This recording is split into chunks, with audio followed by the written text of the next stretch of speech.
after Hillary Clinton's failure to be elected president, and I think we can safely confirm that the Kennedy's place is pretty safe in the most famous US political dynasties. And JFK once said that if you have a political system that makes peaceful revolution impossible, it makes violent revolution inevitable. And the UK political system, in terms of the general election system, makes political revolution not impossible, but extremely difficult. But of course, suddenly with Brexit, you had that opportunity. Nigel Farage gave a speech at the Ritz Hotel, that famous home of the common man, down the road, and said, that in the United States, political revolution can happen overnight. You can have a guy, in theory, plucked out of obscurity. I mean, your point about actually having shorter political lives, I think, or basically not being tarred with the "he's a politician" brush, was clearly massively important in the US election. And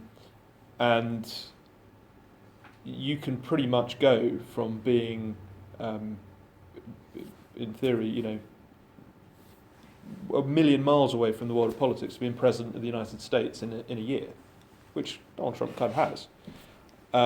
You can't do that in the United Kingdom. And that's a big problem. So we need total systemic change in the UK. In the US, I think their system is good. It has reflected the huge amount of anger that the silent majority has held for the last 20 years over the political class. Dynasties,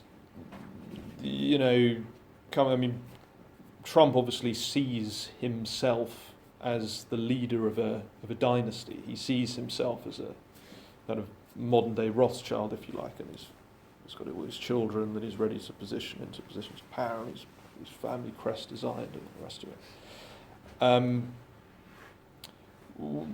Whether that will be successful or not is totally unclear. The big problem with US politics, after lauding its great abilities to reflect the will of the people, is money.